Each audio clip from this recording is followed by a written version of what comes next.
Yes. Welcome to Come Well into another doorway, another episode, another portal entitled "Am I as I am as you are?" Today's title is for this video is "Do your thoughts belong to you? Do your thoughts belong to you?" Ultimately, no. They belong to the body.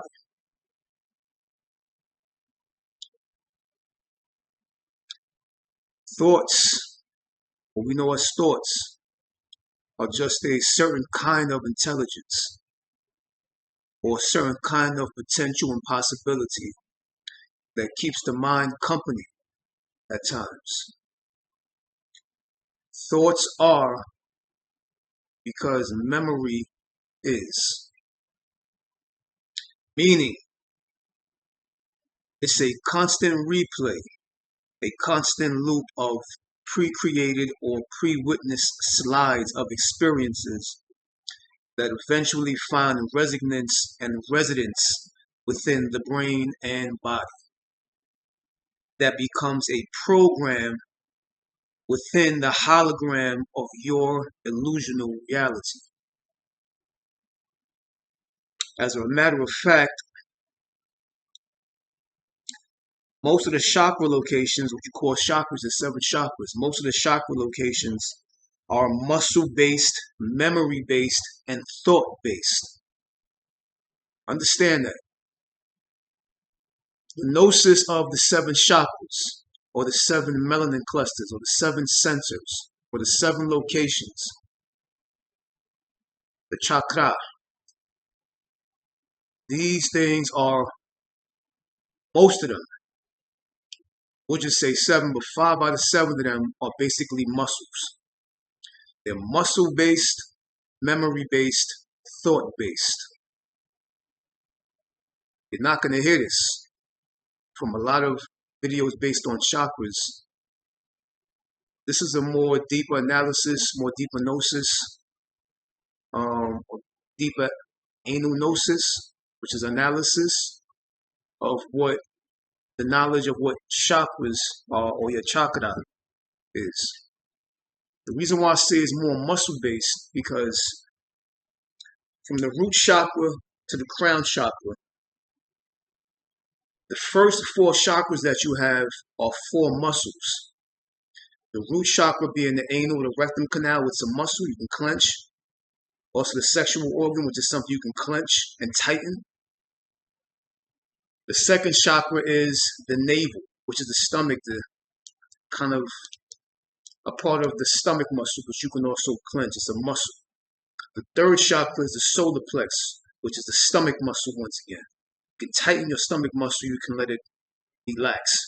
And the fourth chakra is the heart muscle, or the heart, which is composed of 2 different types of muscle, striated and cardiac,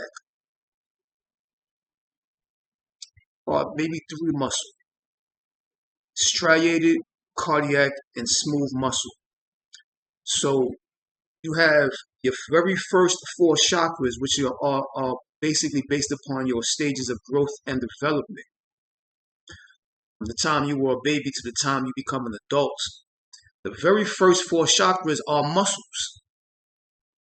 And then the 6th chakra, which is the indigo, which is the enlightened process, is based upon not solely the brain, but this is the brain location. Now, you understand something about the brain is a muscle. The brain is a muscle, which is where the indigo chakra was represented as. So you have 7 chakras. The very first 4 chakras are muscle, which is memory, which can hold thoughts. The 6th chakra, which is the indigo, which is the brain location, the location where the brain is at, is the fifth muscle. So out of 7 chakras, you have 5 of them which are muscle based. Okay, I'm saying that before I go further into the lesson to help you understand where I'm going with this. So let's play back what I said before. Thoughts are just a certain kind of intelligence. Thoughts. They are a certain kind of intelligence, or a certain kind of potential and possibility that keeps the mind company at times. Thoughts are there to keep the mind company, to keep the one having the experience, to hold the experience in a certain way of understanding. Thoughts are because memory is. Muscle, memory, thoughts. Understand that. Something that holds muscle, which is the brain, holds memory, which is the brain, holds thought, which is in the brain. Okay? Meaning, thoughts are because memory is. Meaning, it's a constant loop or a constant replay, a constant loop of pre-created or pre-witnessed slides of experiences that eventually find resonance and residence within brain and body. That becomes a program within the hologram of your illusional reality. When it comes to the understanding of memory, memory is synonymous to muscle. And studying the anatomy of the human body, both upper and lower body, you find out that the whole body has well over 300 functioning muscles, all the way from the face to the feet. And knowing this should begin to help one to understand just how fixed, fooled, possessed, and infatuated one may become by the influence of their own thoughts and thought forms. As a matter of fact, the brain houses the thoughts, and the body itself is the thought form, or the thought formed. Understand what I just said. The brain, not the mind. Like I always tell you, mind and brain are two totally different things. The brain holds thoughts, and the body is the thought form, or the thought which became formed. So we get the understanding of thoughts and thought forms. Okay, so I just wanted to say that short intro before we go into today's lesson. Okay. So the first doorway is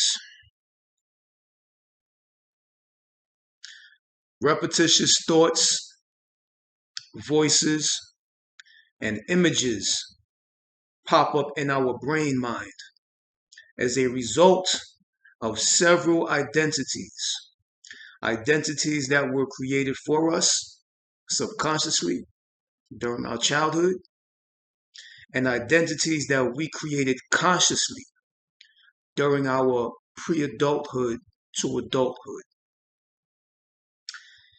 They create or self-create from subconscious and conscious situations and events of rejection, punishment and reward, disappointment, expectations, longing for a belonging, abandonment, neglection, frustration, loss of protection, confusion, anger, executive decision making. So these thoughts and these voices and these images that pop in our head, and they have this cyclic nature. They just keep cycling in our head. Even right now, probably while you're watching this video, you may hear voices in your head. You may hear your voice, not voices like your voice. You're going to hear your voice making statements, quotes, just saying things in your head. You're going to see images popping up all the time. You're going to have thoughts about how I'm speaking. what I'm talking about during this video. These things are going on, and these things were pre-created. Um, these are like kind of masks or disguisings on the face of your private events and situations that happen in your life. That's what these voices, images, and thoughts are in our head. They come and go, but they return again, like a boomerang, because it was a part of our growth and development. And it becomes kind of your ground or your foundation in a certain way of understanding of your being, of your life, and your life experience. So,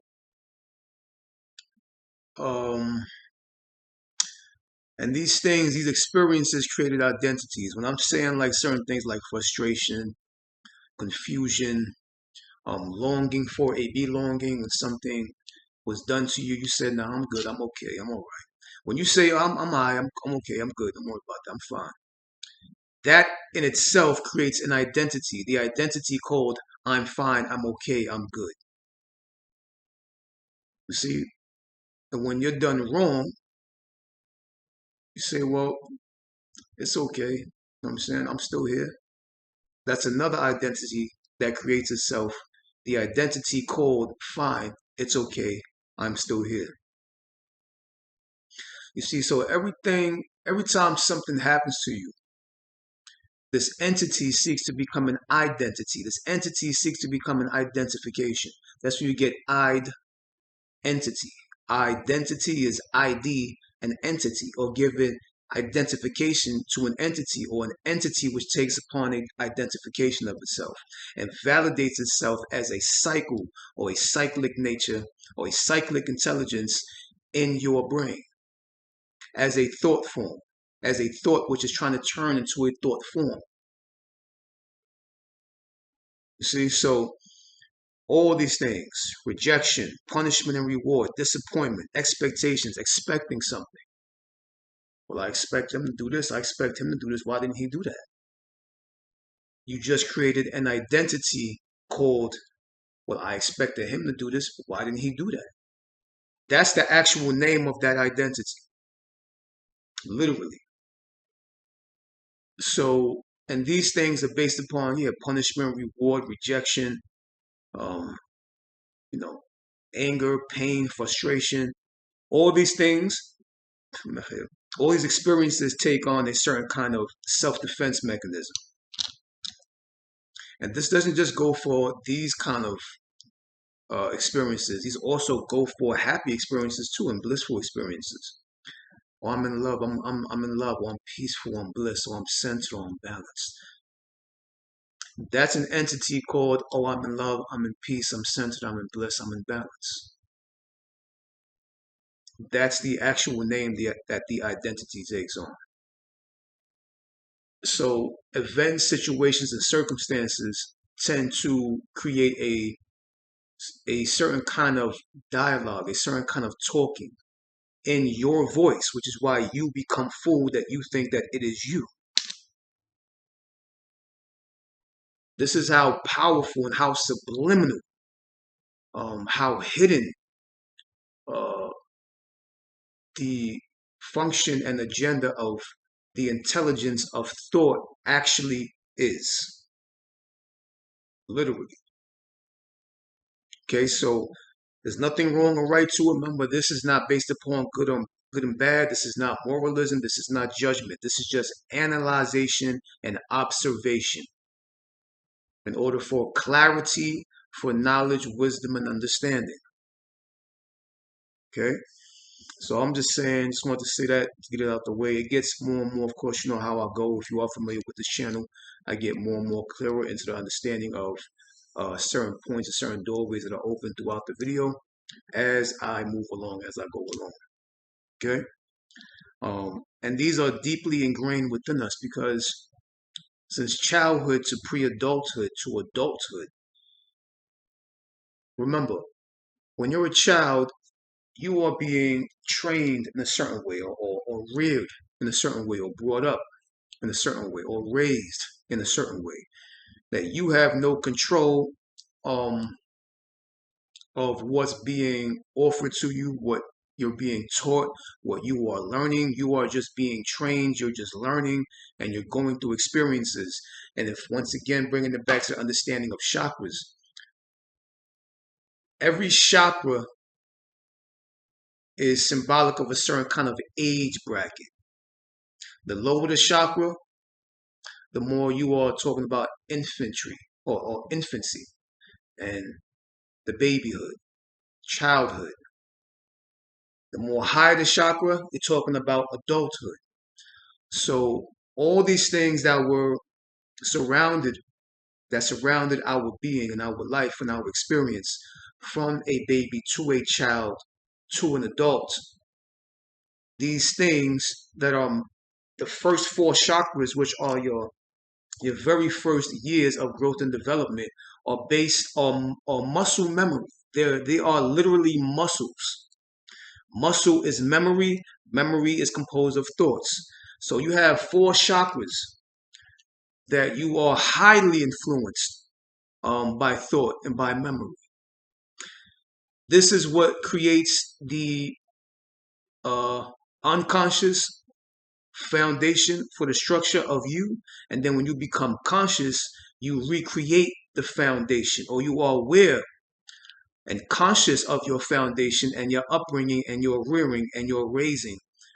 Um, and you can deprogram it and reprogram it to a way that you find beneficial to your present circumstance situation and however you're moving about in life. Okay.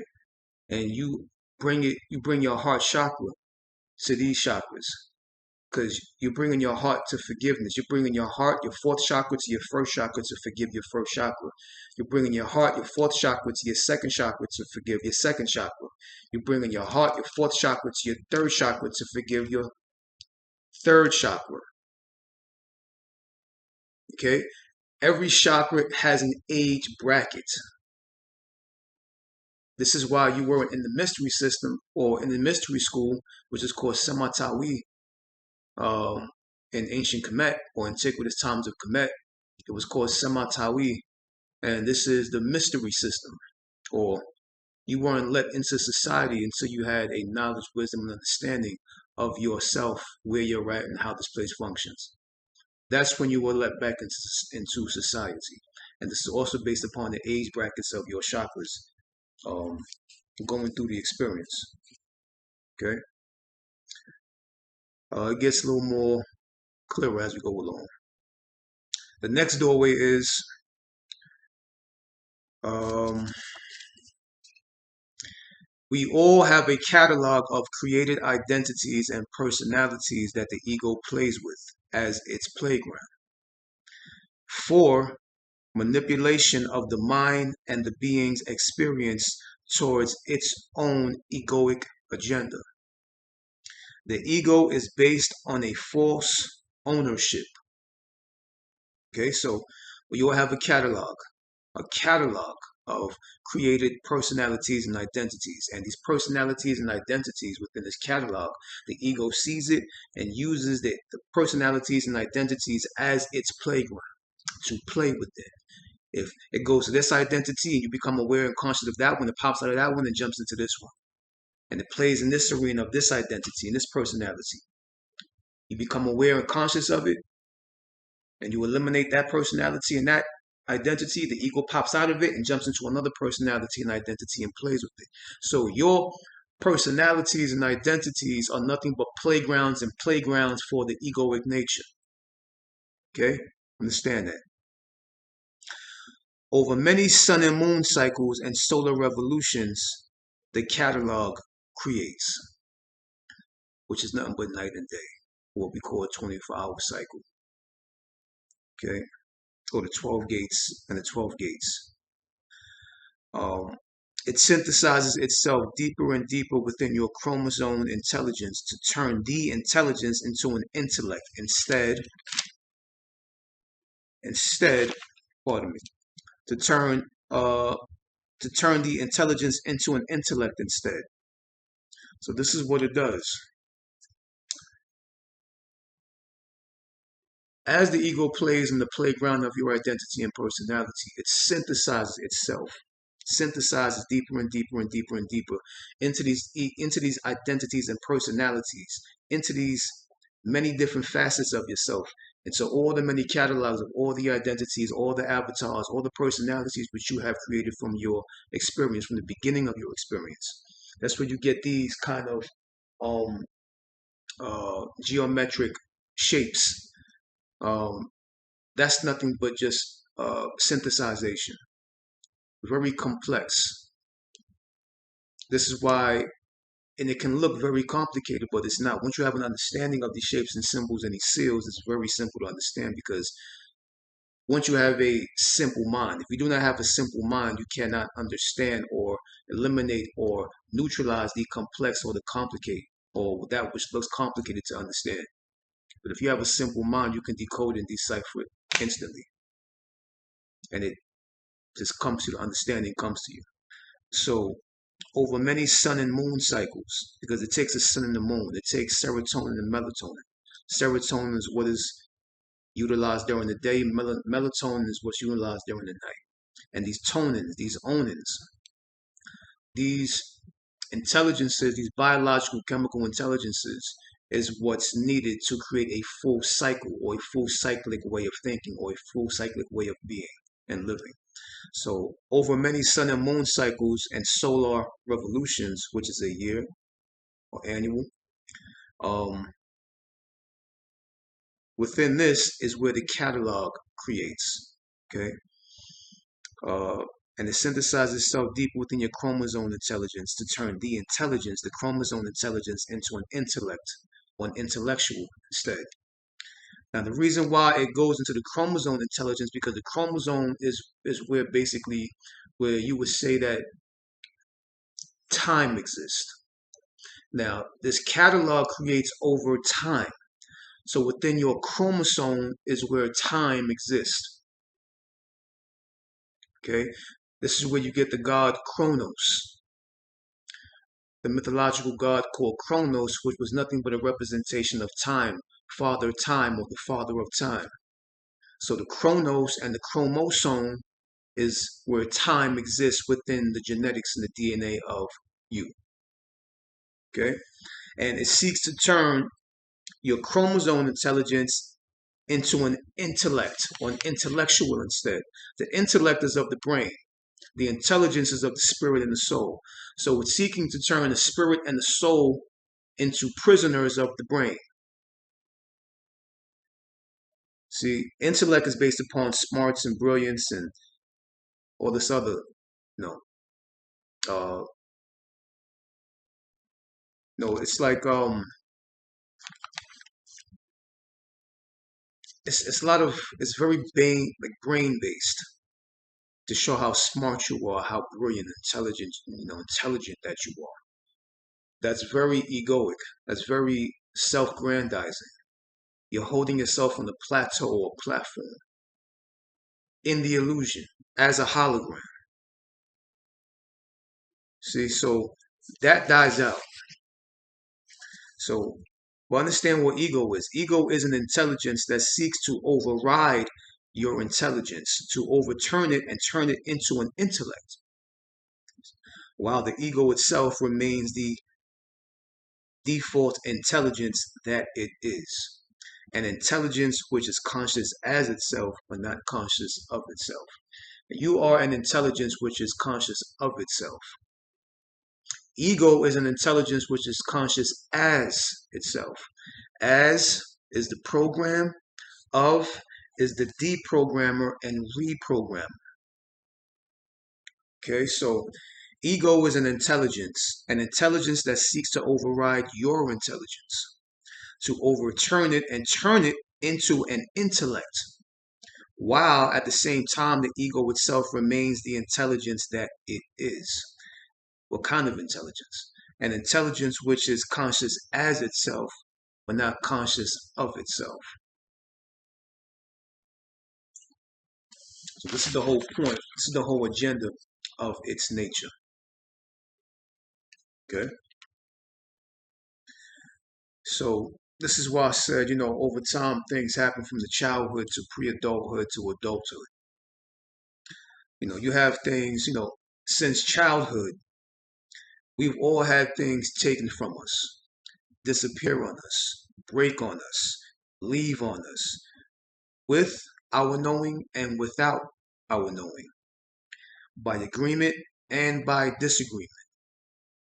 And when we reach adulthood, these past events act out or disguise itself as attitudes, behaviors, selfishness, jealousy, insecurity, ownership, being territorial, impatience, doubt, worry, and stress. These things can only animate and express itself fully through principles or doorways of interaction and interfacing with another.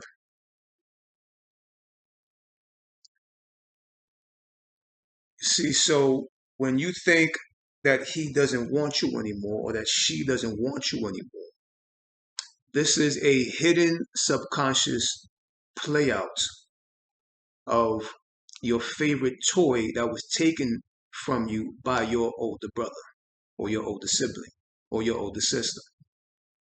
When you feel like she's not paying attention to me anymore, she doesn't even see me anymore.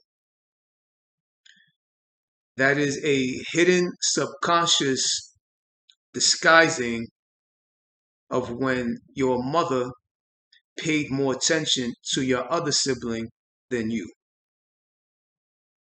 You see,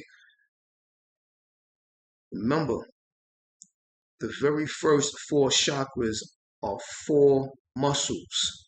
They are muscle based, which means they are memory based, which means they are thought based. So, how you act consciously with your mate, in the example of an intimate relationship with your mate, is not really them. It's really something inside of you. It's internal. You see, and these things that were in the past find an opportunity to act itself out in a present moment during a present situation to keep itself validated and confirmed, to keep itself cycling through your cyclic nature. It takes for one to be a chaos being to stop the cycle, to do self-reflection, reflect back upon their self, check their self of their behaviorisms, their attitudes, their idiosyncrasies, and question, is it that person or is it something deeply embedded within me that I haven't yet confronted and addressed within myself, and I'm using this person as a verbal punching bag? Or not me, but something within me is finding this opportunity to use this person as a verbal punching bag. But it is not this person per se. It's actually something within me that I haven't yet confronted and addressed within the very first four chakras, within the very first four stages or four centers of my development. And this is why the fourth chakra or the heart chakra is needed when thought manipulation comes into place in action. When it turns from verbal to physical, you have to rewind immediately and you have to stop.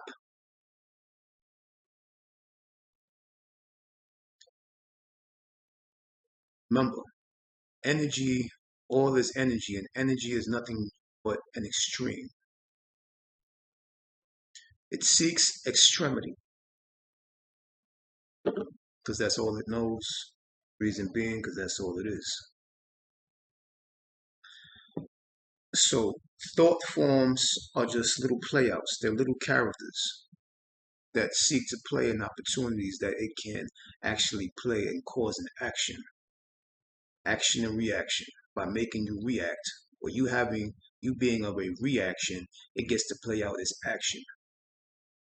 And it was nothing but a memory that was stored within a muscle that you did not exercise out. You can only exercise it with your awareness, knowledge, and wisdom of it.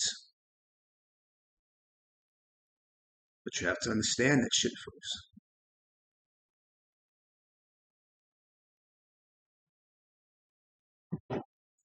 Okay? Let's move on to the next one. The next line in our doorway is just watch the identity as it plays out and witness its ways without saying a word back to it. Like watching a baby play with its toys on the floor. Do not attach yourself to the present thoughts and or images.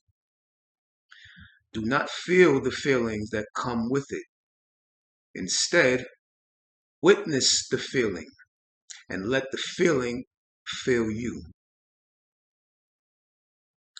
Sooner or later, that specific identity and entity vanishes from your presence because you gave it no attention, acknowledgement, reaction, or feedback. When this identity pops up during an opportunity to act out or to be in action because of your reaction to something or someone, learn to witness it, even if it comes in your voice as a thought. Because remember, most thoughts come in your mind as your own voice. Remember, your voice is a part of your voice box, and your voice box only exists inside of this body.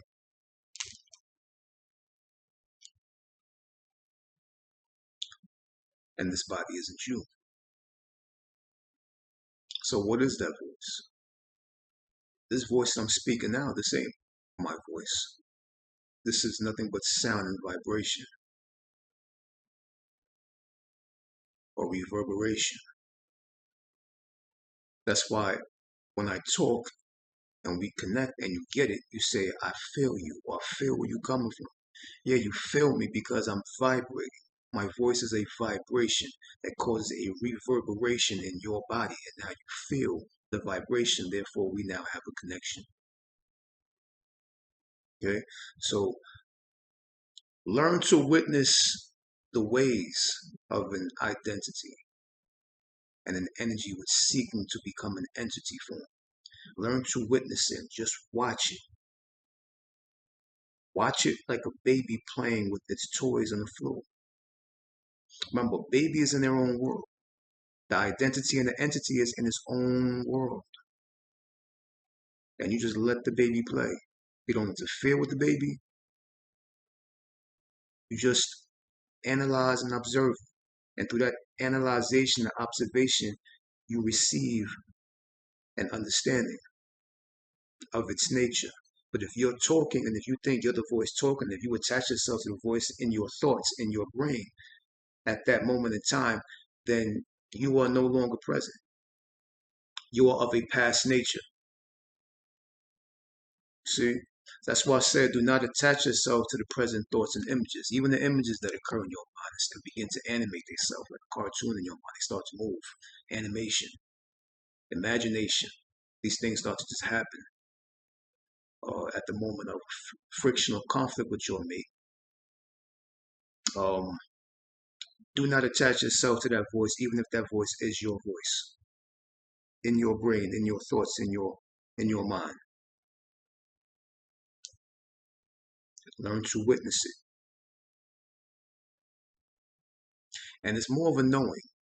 You don't say, I'm not that thought, I'm not that voice. Because then you just created an entity called I'm not that thought, I'm not that voice. You see, so it comes to a point where you can't even think of words to separate yourself from that thought and image. Don't create more words to separate yourself from the words which are bouncing off of your brain as thoughts seeking to become thought forms. Because thought is seeking to form itself. This is why actions are occurring. This is why hitting and physicality, physical abuse happens. because it is a thought seeking to take form. Like I always say, thought seeks to become action, an idea seeks to become an invention. Something is looking for that crossover. And that crossover means that it is just a nature of extremity. It is an extreme, which is why extreme cases happen. Severe cases happen. Violent situations happen, especially within relationships and marriages. Because it starts as a thought first. Who the fuck she thinks she's talking to like that? How dare he say that to me? He's not listening to me? Well, I'm going to make him listen to me. Well, I'm going to make sure she sees what the fuck I'm doing. Fuck that. See, then hands start to reach, because this is the creative aspect. This can create war. This can create death.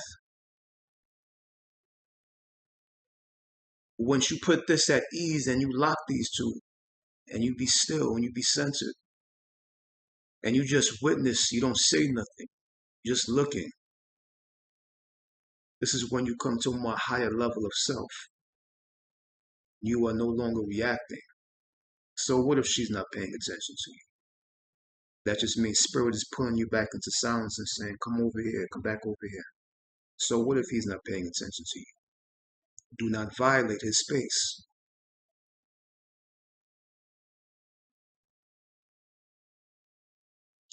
See, so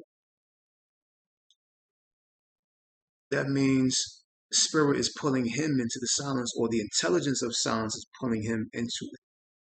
But if you're running off at the mouth and your hands are swinging, you're not going to get the message, and you may very well end up being dead or being put in the hospital or paralyzed. Remember, it's an extreme. You are energy-based, an energy-based being that is extreme in your own nature, literally.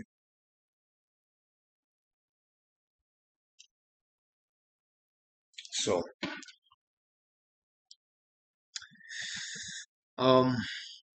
this is why I say, do not feel the feelings that come with it, because with the thought, a feeling comes. A feeling arises throughout the body, because everything happens here in the brain. So it trickles down into the body. So when you get that thought, this is why you say, oh, he ain't paying attention to me. It trickles down into a feeling.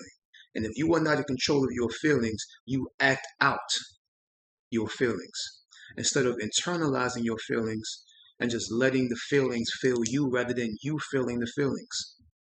You see, witnessing, this is what happens when you witness the feeling rather than act out the feeling or react to the feeling. When you witness the feeling, you no longer feel the feeling to that degree of understanding. The feeling begins to feel you. But if you are nothing, then what is the feeling feeling?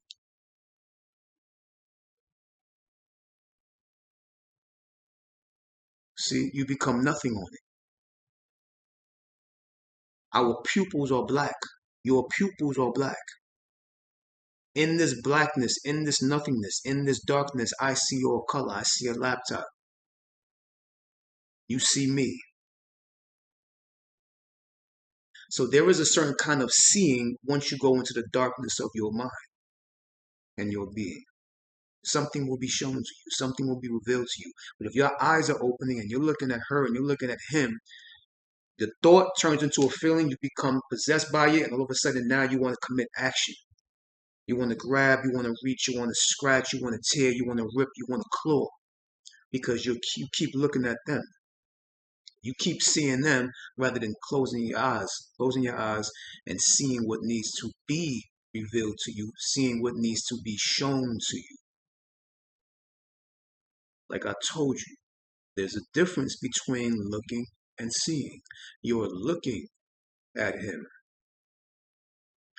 Thought and feeling sees that as an opportunity for action. When you close your eyes, you are just seeing darkness. And in that seeing of darkness does self-reflection happen. This is why I say a certain methodology to practice. Practice looking at your mate through your peripheral vision. You don't have to always look directly at them and stare at them.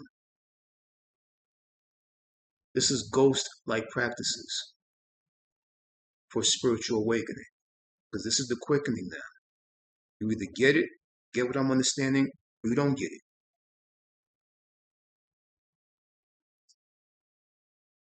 The reward is on you, and it's up to you.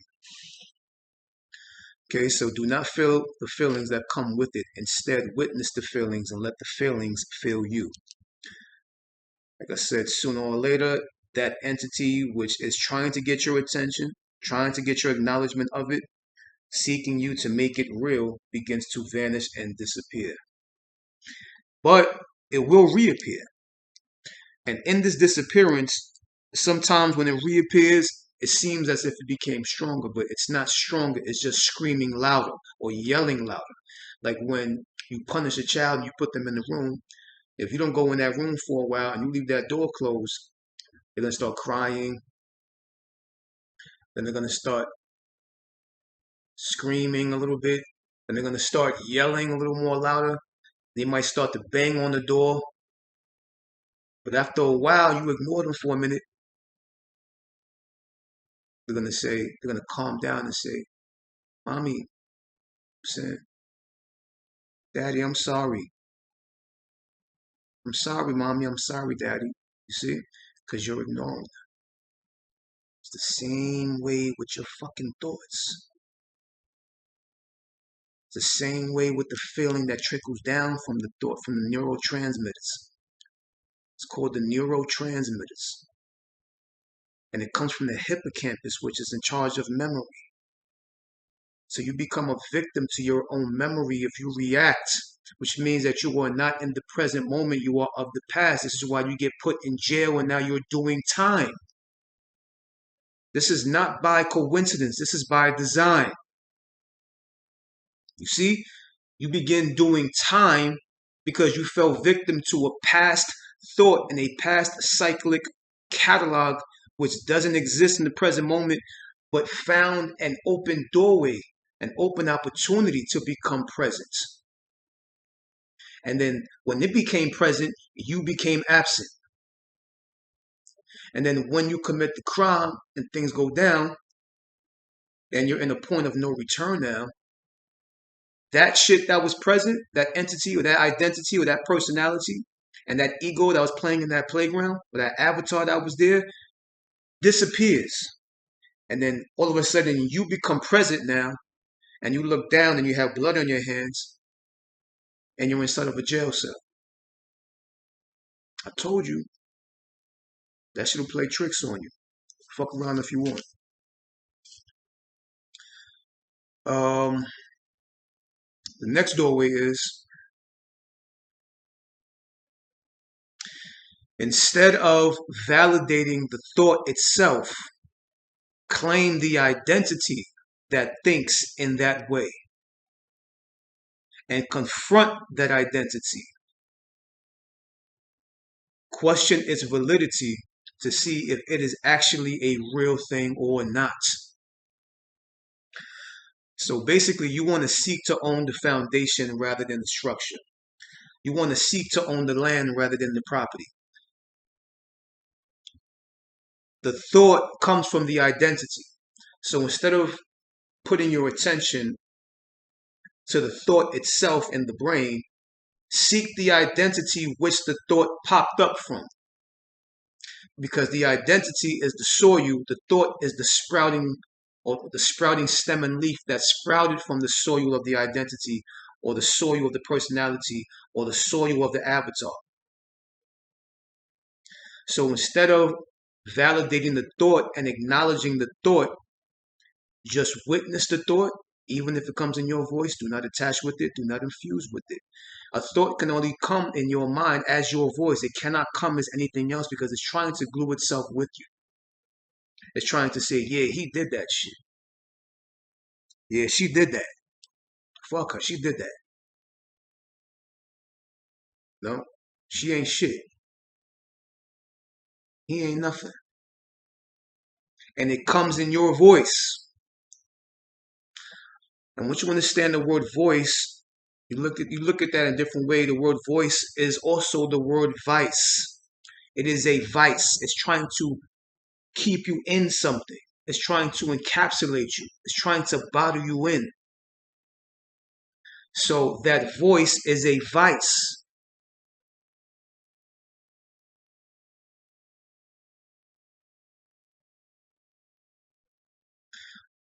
But with that voice, you also have a choice.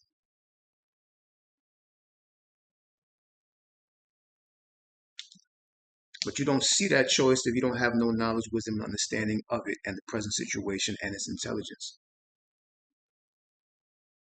That means that you are intellectual. If you don't have no knowledge of its intelligence, of the ego's intelligence, that means that you are being intellectual. But if you have intelligence over that overrides its intelligence, then you are of supreme and divine intelligence. Because now you override its intelligence and you see that it is nothing but a intelligence which is conscious as itself, that doesn't have no control over itself. It just is whatever the hell it is. Now you keep your conscious of yourselfness present. You understand? It's a program inside of a hologram, which is you or your body.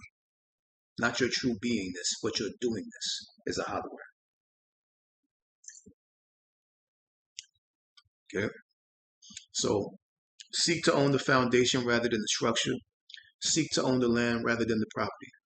It's common fucking sense. Cater to the put your attention, look at the identity, the personality, and the avatar that was created in the past rather than the present thought that popped up, because that present thought is of a past nature. I told you, it seeks opportunity of potential action to act out. See, thought does not like your presence. Your presence is an enemy of thought. Your awareness is an enemy of thought.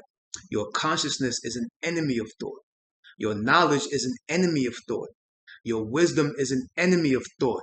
Your understanding is an enemy of thought. It's not an ally. Thought hates all those attributes because with all those attributes in place, it cannot penetrate to the physical dimension to cause an action. Because on the other side, you are not a reaction. You don't react. So therefore, it can act. It cannot act if you do not react. If you react, it can act, which means that it can penetrate all those attributes that you were supposed to have in place within time and space. Once again, like I said, if you are the most primal intelligence of this reality, and it is an intelligence of the body, but you are not the body, and it overrides your intelligence, then you just become an intellect or an intellectual. You become what is known as an automaton, which is known as a person who is on automation. You're just automatic. You're just reaction or reactionary. You just react. Therefore, you fall victim to the actor. Instead of using the actor to navigate you through whatever plays that play out throughout life's experience, you think that you are this actor now. You think that you are this persona. You have fallen victim to the personality, which is why you begin to take everything personal. All this shit makes common sense. But you have to have common sense in order to understand what I'm saying right now. If you don't have common sense, then I'm not saying shit to you right now because you won't get it. Like I said, this is the age and time and era of death. This is the death of common sense. Death of common sense. Okay, the next doorway is these insecure animating images and insecure thoughts appear with a matched feeling, a specific signatured feeling. which is the template to the thought. The feeling is the template to the thought, and the thought is also the template to the feeling. They both go hand in hand to make the body start moving, to make the action occur. Because remember, it's an energy-seeking entity. It's an extreme, to extreme out of you, to use you up and get rid of you and go into the next one. Okay, these insecure animating images in the brain and insecure thoughts in the brain and mind appear with a masked feeling, a specific feeling that has potential to manipulate your judgment and discernment in order to make you feed and enhance its extreme purpose. By this energy appearing in your upper body as a thought in the brain, as a thought and image in the brain, and within your lower body as a feeling, one can become possessed very easily and quickly if their awareness, knowledge, wisdom, and understanding is not present. If their awareness isn't present, along with their knowledge, wisdom, and understanding of that specific energy presence. Once again, energy seeks entity. The bodiless seeks embodiment. It's looking to heaven and hell you in order to become your present purgatorial reality. To keep you in the middle like monkey in the middle. In order to unearth you, to take you out of your heart. Because remember, heart, you scramble those words, you take the H out of the word heart and you put it at the end and you get the word earth. You see the word earth, you take the H out, put it at the beginning, you get the word heart. So heaven and hells you. Heaven and hells you. This is what thought does. This is the very nature of thoughts, which is why, like I said, you can become very fooled by it very quickly. Extremely quickly. Very quickly by it because it's possessing your upper and lower body. It's the thought, and then the thought trickles down and becomes a feeling. And the feeling that the body now holds validates the thought. You see, so now you become this vacillating intelligence of ignorance. Okay? So energy seeks entity. That which doesn't have a body seeks to become a body. That which is bodiless seeks to become embodiment. It's looking to heaven and hell you in order to become your present purgatorial reality in order to unearth you. It's trying to become your earth in order to unearth you or to become your new earth.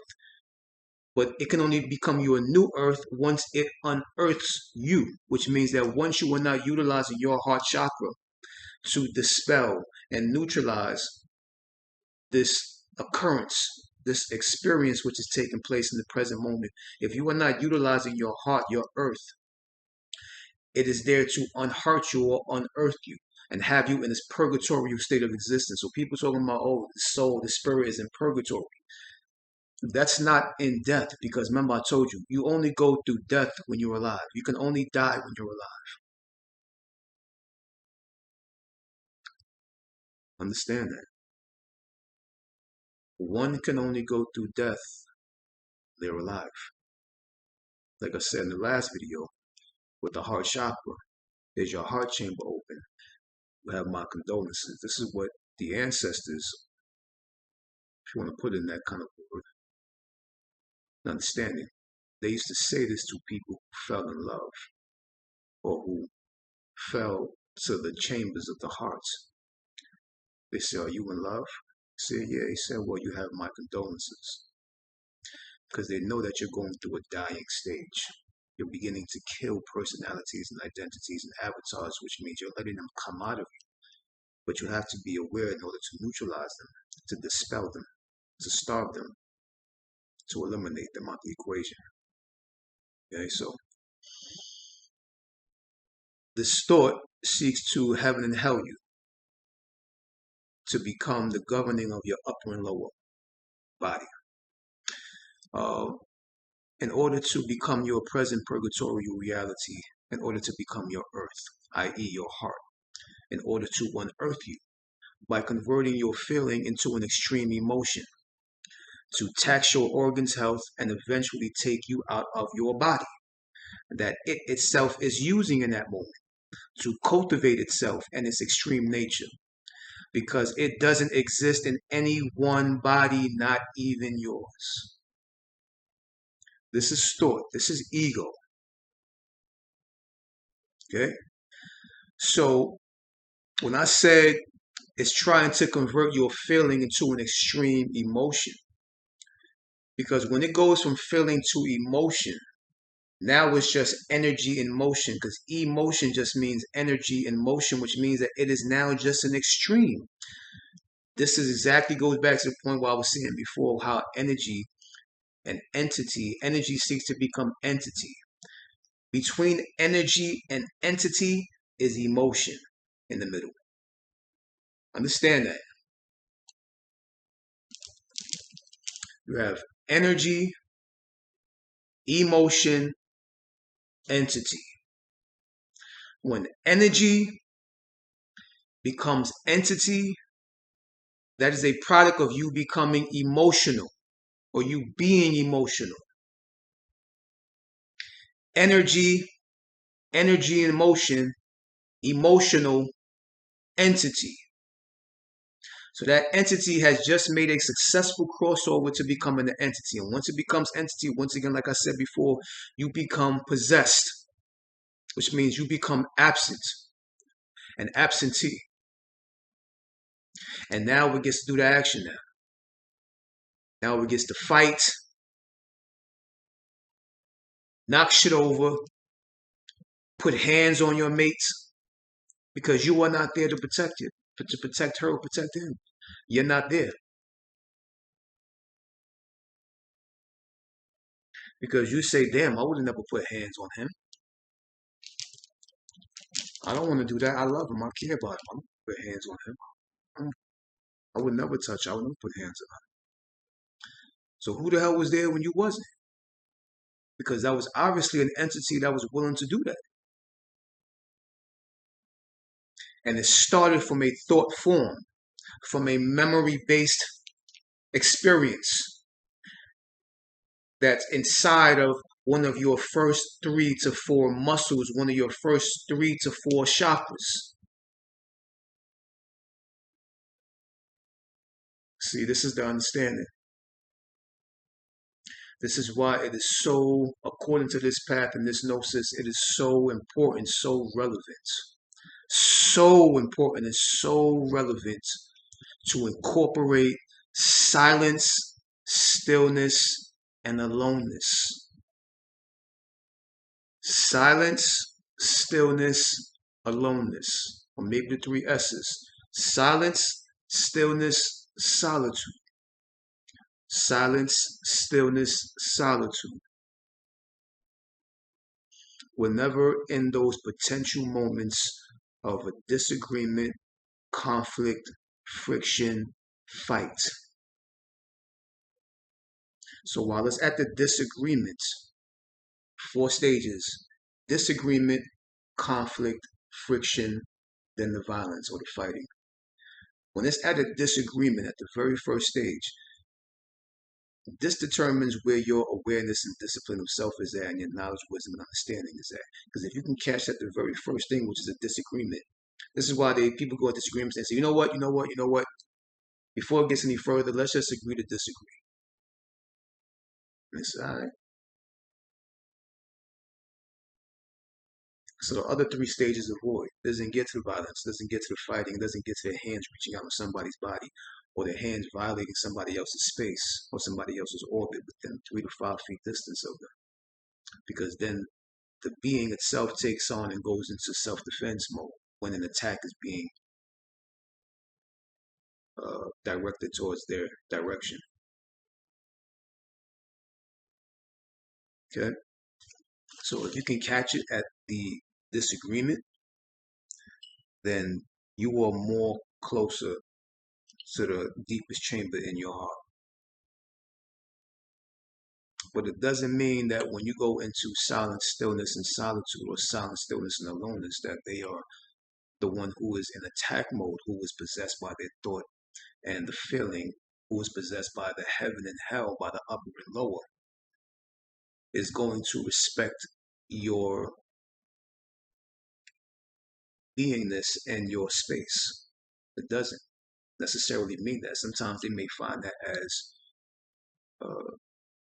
an insult for whatever insane reason, because you're not paying attention to their ego. You're not giving in to their reaction. You are actually being responsive, and response can be an enemy to reaction.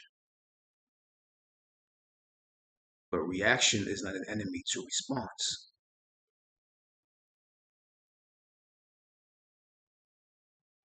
Take your pick. Okay. The next line and or doorway is problematic programmings don't come with common sense. They only arrive with ignorance and selfishness. I, you, we are the only one that has common sense and can possess selflessness.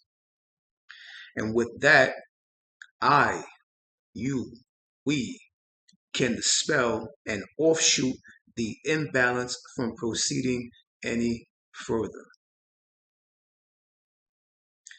I am the only existence that has a cosmic dead end or stop sign to the physical mishap or physical mischief. So you are the only one that is built in with a design that can uphold a cosmic dead end or a stop sign to the physical mishap or mischief which is taking place in that present moment. It itself doesn't have it. A problematic programming doesn't have it. Problematic programming, once again, is the thought seeking to become action. The thought tag teams with feeling, and thought and feeling seek to become an action. That's the problematic programming. That's the problem or the problem or the problemish. Because that's what problem is. Problem is problem. Problem. The blemish. The blemish on something. The blemish on something is not seeing a true color, so you're not truly radiating. You're not being of a pure, clear color of yourself. You're causing a blemish to your color. And that's the program or the programming. The programming does not come with common sense. Like I said, in order for something to have common sense, it has to be conscious of itself. A thought is not conscious of itself, it's conscious as itself because it is a problematic program. It's a program with a damn problem that seeks a problem because it is a problem. So it's only going about its nature. There's nothing wrong or right to it. There's nothing good or bad to it. This is all about understanding, all about gnosis. Okay? Of gnosis, to know the system, to know the systematic workings of the body and mind, spirit and soul. Okay, so you're the only one that has the power to stop something or to put a dead end on something. Like, yo, chill, let's just chill out for a minute, relax. I'm gonna relax too. You shut up, I'll shut up. Let's both shut up. Let's just both find our respective space and corner within the home or the house, outside, or take a ride or somewhere, and just we will reapproach this at a later time. And if we still feel the same way, then yeah, it's something. But if we don't feel the same way and we don't think the same way when we approach the subject, then that means that it was just a possession or a passing cloud looking to possess us. See, so sometimes you want to, when things become a disagreement before it becomes a conflict, friction, and fight, and if say you surpass a disagreement, now you're in conflict with each other. Before that conflict crosses over into the friction, when it's just conflict, say, okay, hold on, this has raised up from a disagreement to conflict. Let's not go into the friction. Let's both chill out for a minute. Let's reapproach the subject and let's see if we're still angry. Let's see if that possession is still present because remember, that possession has full power in the moment. You know why? Because you are a moment being. But if you don't know that you are a moment being, then you fall victim to the moment of another possession or of a possession. This is why the possession and the thought formed, the thought and the feeling that turns into a thought form or a thought formed or a thought forming thing, it thrives off the moment. And it knows that that moment that you react is its only opportunity to reach its full extreme potential. And it hopes that you are not present. It hopes that you are not aware and conscious. It hopes that you have no knowledge, wisdom, and understanding of it. It hopes you don't see it. So you can go right past your filtering mind and into the chaos of the physical world. That which isn't physical seeks to become physical. A thought is not physical. But when you have a thought, it's something of a chemical reaction, a chemical play, or chemicals that are at play that create this image. You see, and memory and sensory become this voice. And imagination, it becomes this animation. So you think it's real. And especially when you glue yourself, like I said, with that voice and that image and those past occurrences which are no longer present, and you become a past victim in the present moment, you have just become possessed by the brain, the thought, the memory, and the muscle. You will have now just become a dead person walking, or the dead man walking, or the dead woman walking. The day of the living dead, or the day of the present dead, or night of the present dead. But you are actually dead. You're not alive yelling and screaming and fighting and putting your hands on it. You are actually a dead person in that moment. Literally, figuratively, and metaphorically. You are dead. This is why when people put hands on somebody, they very well have a great chance of ending up dead. This is, once again, common sense. Remember, we're trying to reach the common thread, which is the Godhead. So to be of a common thread, to be of a Godhead, you have to find the common thread. You can only find a common thread when you have common sense. Okay.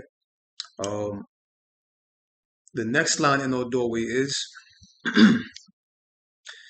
if none of your thoughts and personalizations that you personalize about yourself are of any benefit or use to your present condition and intention, get rid of all of them, of all the identities, programs, personalities, and avatars that you created. Get rid of all of them if they're not in benefit of your present intention and your present agenda of your well-being.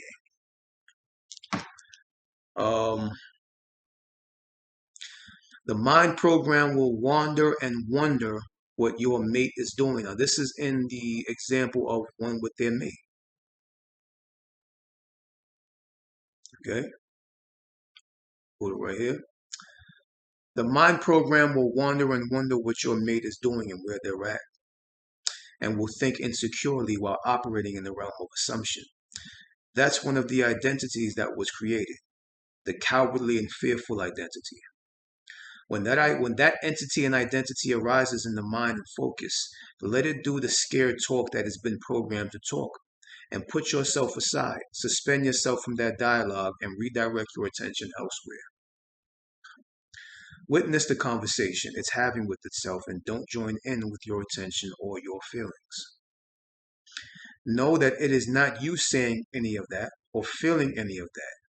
It's just an on-running program loop that says the same thing all the time with the same feeling all the time that matches that specific thought to try to make itself a real thing to you inside of you.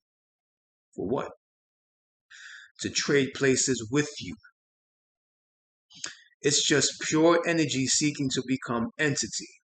But it can only do that if you fall for its illusion and give in with your attention and your feelings. Then it got you immediately. That is not you saying those things, and that is not you creating those feelings.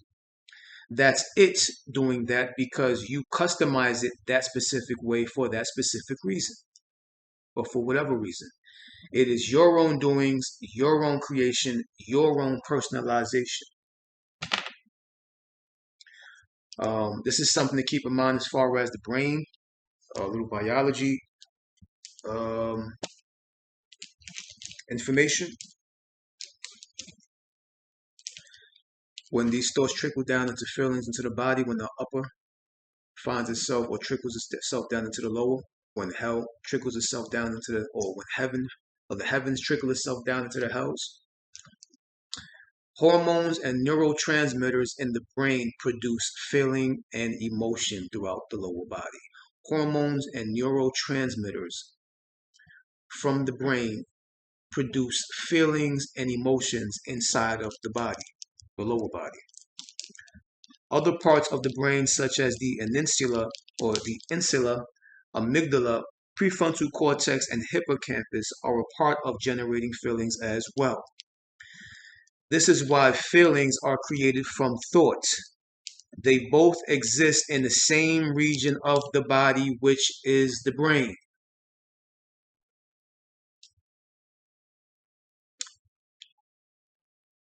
I mean, that's pretty much self-explanatory. Wouldn't you agree? I would. So this exists in the same damn thing. And if you are really, really aware of what happens when you're in a certain kind of dispute or something taking place in opposition mode with you and your mate, you and your wife, you and your husband, do you recognize and realize that it is the same thing, the same voice, saying the same statements, making the same judgments with different people? Did you ever realize that? Did you ever realize that it's saying the same statements, the same judgments, in the same voice that it did with your ex, that is saying the same thing with your now present mate? It says the same thing with the family member. It says the same thing with the friend. If you are really, really, really still and silent in mind, you will begin to see that it is really literally an actual looping and a replaying. It's gaslighting. Remember, it has to make you believe that it is real. Once you believe that it is real, these thoughts and these voices and these images in your head that is seeking to become a feeling, that is seeking to become an action, once you realize that it is real and no, once you think and you believe and you are convinced that it is real, once you believe that, you vanish and now it takes over your body. Now it becomes you and you become nothing. You become absent. You disappear out the equation of the present moment. So this is why it comes in your voice. This is why it comes in your images. This is why these thoughts appear in your experiences, your personal catalogs, because it's trying to tell you, listen, this is you that is thinking this. This is your voice. This is what you're saying. This is not me. This is not thought. There's no such thing as thought. This is you saying that. Don't you hear it? It's in your voice. Can't you see the images? It's your experiences. It's not mine. It's trying to fool you.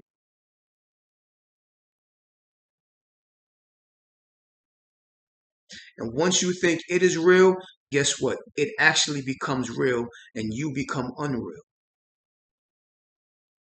It actually becomes present and you become of a past nature.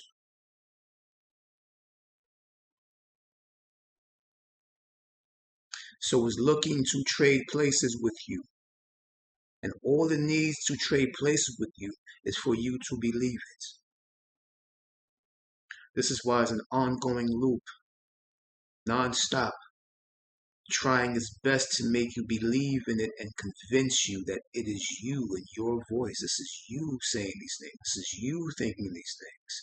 This is you feeling this. You're feeling these feelings. This is all you. This ain't me. This is not thought. My name is Mr. Thought, but it's not Mr. Thought. This is you. It's not you. And it never was you to begin with. This is ill shit about this. It's wicked. Okay, the next doorway is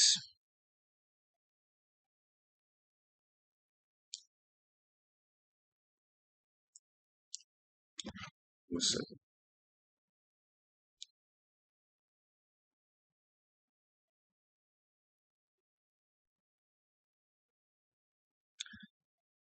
Next doorway is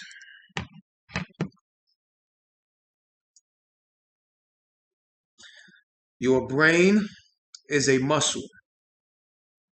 Your brain is a muscle. The highest muscle, which is the indigo chakra, that's directly connected to the lowest muscle, i.e., the root chakra, or your anal canal, or your rectum, and your sexual organ.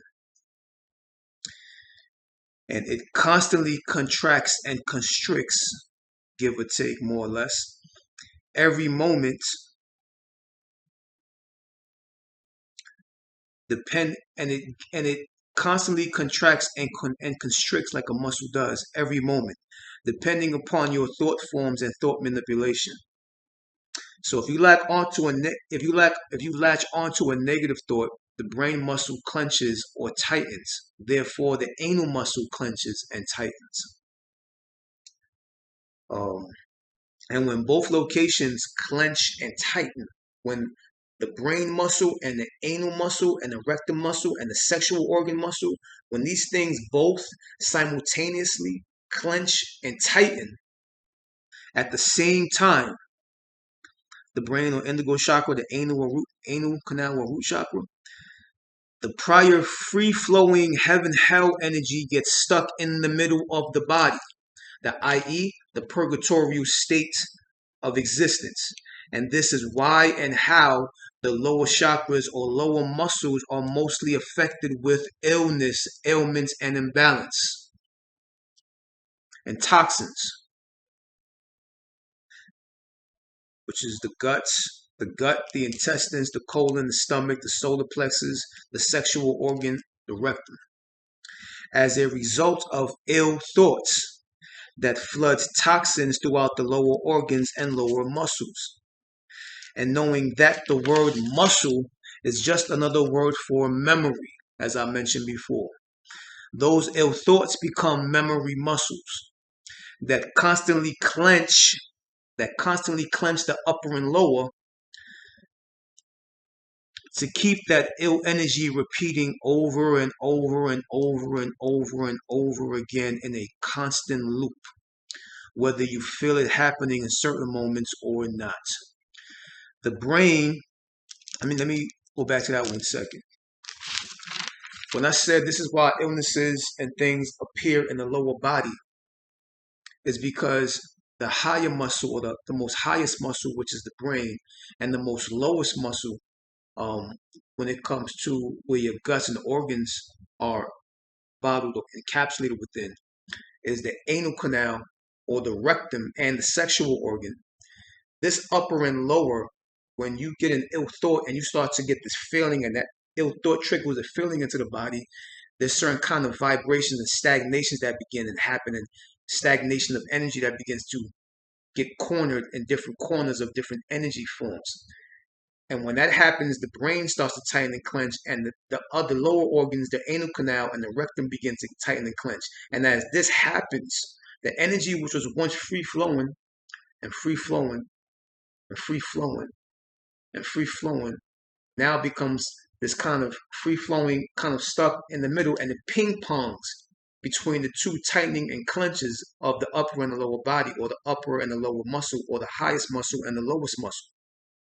And it becomes a stagnating energy. And this middle effect is what you call your gut, your intestines, your colon, your stomach, your pancreas, your liver, your kidneys. This is why all these illnesses, imbalances, and ailments and sicknesses happen here, because you have became psyched. In one of my older videos, I said, what is sickness? Sickness is psychness. You have psyched yourself into a thing that you are not a present being, which means you become a thing of the past. And this thing of the past becomes this thing of the present moment, because you have became possessed. So to be sick is to be psyched. To be psyched out of your spiritual and solar nature, and to think that you are the human body, and therefore sickness occurs. So this clenching and tightening, this free-flowing energy that should just come in and just come down and come out of the nose, through the organs, the intestines, the glands, and out through the sexual organs, and the anal canal and the rectum, now gets stuck in the middle. See, it gets stuck and stagnated in the middle, and it doesn't know it can't go up because this is clenching and tightening, and it can't go down because this is clenching and tightening. So now you get a sickness or an ailment or an imbalance that begins to form within these specific organs: the heart, lungs, liver, kidney, stomach, the intestines, pancreas. You see, so I'm making things very simple for you to understand and to incorporate within your common sense. Okay? Just wanted to make that very clear. Hopefully I did to this degree. Like I said, I have Zoom sessions and presentations that I touch upon certain specific subjects that based upon one's path through my Zoom sessions, which once again is on the bottom. The information, my email is on the bottom to contact me for Zoom sessions. Get one free consultation, and the other consultations are paid consultations. Okay, those payments go towards my books, go towards my library, go towards my home to keep things on, to keep me flowing, to keep things going, so I can be this conduit and this doorway of information and gnosis and knowledge and wisdom for those just like you on a path just like me. Okay, we all got to do it. Now, this is what I'm touched upon next is once again dealing with the brain aspect. The brain is also, this is an interesting way of looking what the brain is, to add on to what you already know, to what we already learned. So the brain is also a battery. It is called Dora matter or Dura matter. This is what the brain is made of. It's made of a material called Dora matter. A Dora matter battery, just like a Duracell. This is where you get the word Duracell on a battery. The battery is a Duracell battery. The Dora comes from Dora matter, which is the brain, because it's a battery as well. So the brain is also a battery called Dora matter. A Dora matter battery is a Duracell battery, and also a car battery. Functions the same way. A car battery and a Duracell battery and the brain battery all function the same way, which has a negative terminal and a positive terminal, like any battery, that sets up the potential for a negative or positive thought to occur and rotate, which is an energy form called an ion. Okay, the ion is nothing, it's just something that has a plus and a negative sign. Like a battery has a plus and a negative sign on the top and the bottom. A car battery has a plus and a negative sign on the left and right side. Your brain also has a plus and a negative component, which is why you have positive thoughts and you have negative thoughts. It's the same damn thing. The left and the right brain hemisphere is a positive and negative polarity, or positive and negative terminal, positive and negative charge. It's like a Duracell battery, just like a car battery. Same thing. Which has a positive and negative thought potential to occur and rotate, which is an energy form called an ion. An ion is nothing but a positive and negative thing, which draws upon positive. It gets too positive, it draws upon negative. Too much negative, it draws upon positive. Okay. The stomach and intestines is also a brain, just like a car battery. When changing the battery, now understand this, when you are changing your battery, which means that when your perception starts to shift and you start to see clearer and you start to see things as it is rather than what it is. Just like a car battery, when changing a car battery, um, if you don't take off the correct terminal first, the negative terminal, you get shocked or electrocuted when putting in a new battery you have to put in. Okay, so just like when you change your perception and you have a new way of looking at things, a new way of taking on life and being and going about life, if you do not take off the negative terminal first or the negative charge first or the negative wire off the car battery, if you don't take that one off first and you take off the positive one, a spark may occur and you may become electrocuted. It's the same way with your thought forms. When you are entering into a new you, or the next you, or the following you, the enlightened you, the awoken you, the one who has become awakened, the one who now knows, the one who has gnosis, you have to take away the negative first before you put on the positive. See how this thing works? It's the same damn way. Just like a car battery, you have to take the negative charge off first and then the positive charge off, which means you have to take the negative thoughts out first and then you involve yourself in the positive aspect of what you want to create anew for yourself. So you take away the negative and you bring about the positive. See? So once again, it's like the same kind of understanding as health. It's not about eating healthy. It's about getting rid of the shit that's clogging up your intestines and your stomach and your internals. You see? It's not about thinking of positive ways of living. It's about getting rid of all the negative ways of living.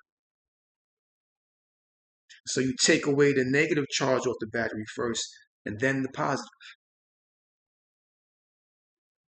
And when just like putting in a new car battery, now you have a new perspective on life. Now you become a knower. Now you have gnosis. Now you become aware. Now you become an adept, or what is known as an adept. Now you know. Now you see for what things are. Now you put in this new battery. What's the first terminal you put on? The positive terminal. And then you put on the negative terminal.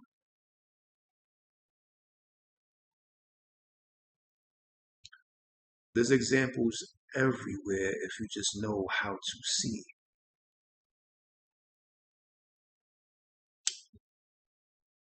See?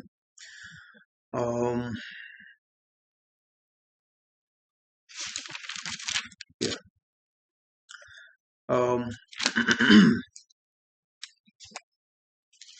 Second. Yeah, so two more doorways. The next doorway is the word thought comes from the word thoth, and the word thoth comes from a god, ancient Cometian god called Tahuti or Jehuti. Tahuti is thoth, which is where the word thought comes from.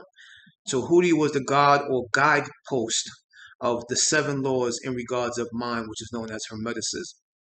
The 7 laws, you're dealing with mentalism, cause and effect, the laws of vibration, the laws of rhythm, the laws of duality, the laws of polarity, which is basically, once again, thought dealing with, is very thought incorporated or incorporated with the understanding of and the intelligence of thoughts.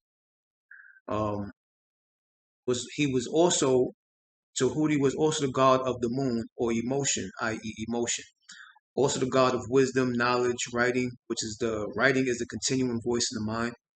The hieroglyphs, which is the continuing symbols in the mind, the continuous symbols or symbology in the mind. The science, magic, art. The art is also the continuous images in the mind. And reckoning, which is what you call thought collision or thought colliding friction. So Tahuti, who is Thoth, or Thoth, which is where the word thought comes from. He was the god of the moon, which is the emotion, which is why we become emotion, which is why feelings become emotion. The thought seeks to become feeling, which means thought seeks to become the emotion because it is the moon god. Okay. It's also, like I said, wisdom knowledge is also with the writing. He's also the god of writing. The writing is nothing but the continuous voice in the mind. Also the god of hieroglyphs, which is nothing but the continuous symbols in the mind. Also the god of art, which is nothing but the continuous images in the mind. And also the god of judgment, which is the battling of sides within the mind, or the battling of the left brain and right brain hemisphere, which is the judgment. And he's also the god of the reckoning, which is the left and right brain colliding, which is judgment, good, bad, wrong, right, pure and evil, heaven and hell, God and devil, which means that you are stuck in thought. You are stuck in the brain. You are stuck in thought. You are stuck in thought.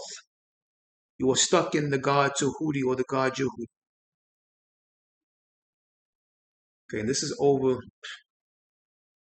now, maybe 7,000 years ago. This knowledge, this gnosis, this wisdom, this understanding of how brain and body, mind, spirit, and soul operated and functioned in this third dimensional reality. And the seven laws that Huti or Hermes or Hermetica, or the seven laws or the seven Hermetic principles, which is mentalism. Once again, the mind. This is how this explaining is the explaining of how things come into manifestation, or that which was in first dimension becomes third dimension, how the screen becomes the actualized, physicalized thing, how things go from a higher vibration into a lower vibration, which becomes third density, or that which becomes dense, or that which becomes physical, something you can touch, something that makes a noise now. Okay? And these seven Hermetic laws, like I said, mentalism, cause and effect, vibration, once again, the vibration, rhythm, which is the rhythm, duality, polarity. Duality is the brain, left brain and right brain hemisphere, the dual nature, the polarity. The left polarizes the right hemisphere polarizes the left. You fall into this illusion of peace and war, good and bad, pure and evil, heaven and hell, devil and God, wrong and right.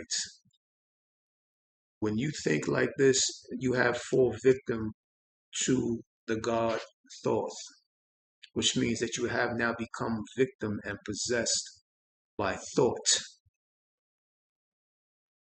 You have now become trapped in the brain, in the maze. You have become amazed by the illusional maze, which is the brain. And it's a maze. This is where you get the movies. They have these mazes and all these different directions that things go in a maze. And on pictures, coloring books,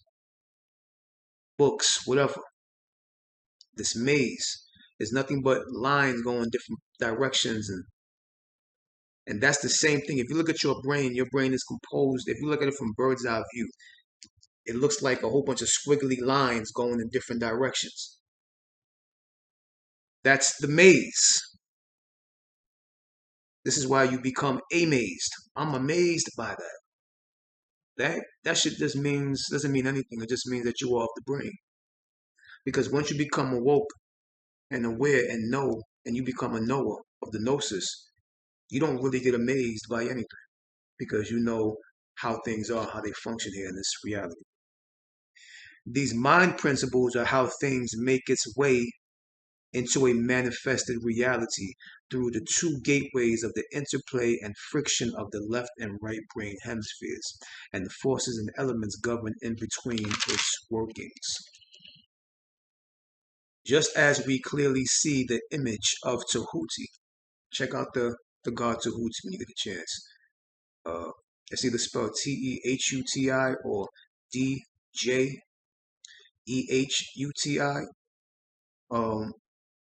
Check out the image, you know what I'm talking about.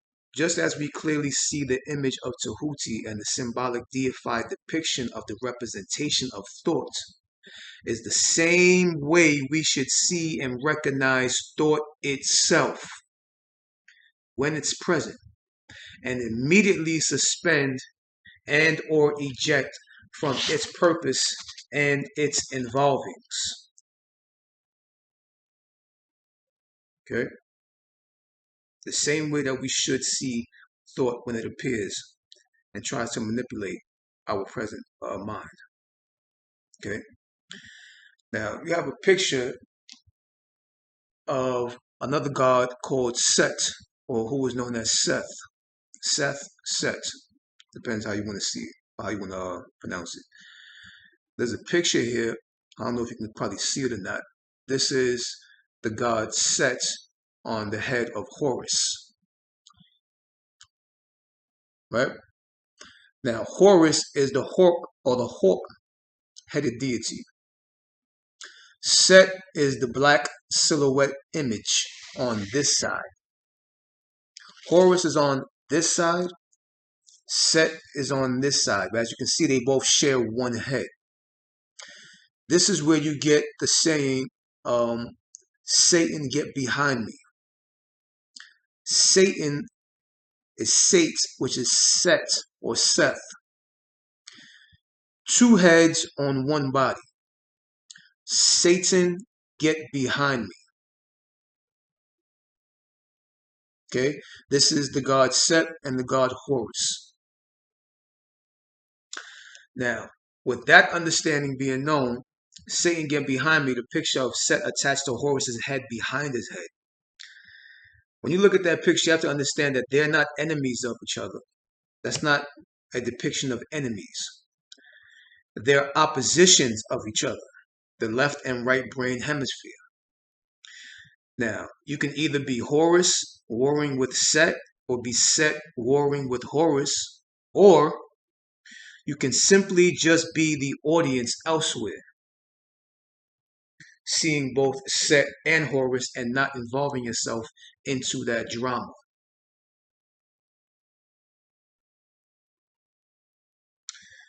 And witness the audience elsewhere, witnessing the interaction and interfacing of these two energies at play amongst each other, which means to be the third party, which is actually the first party, to be the third point of the pyramid, which is the capstone, which is the Godhead of the divine structure.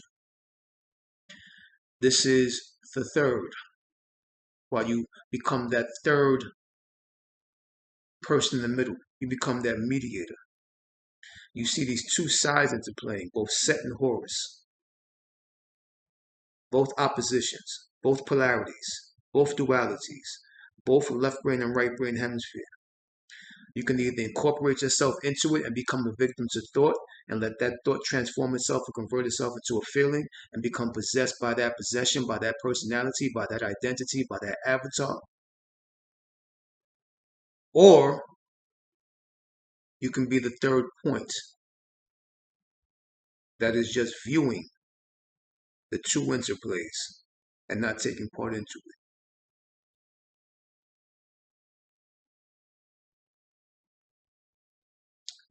So once again, I ask you, does your thoughts belong to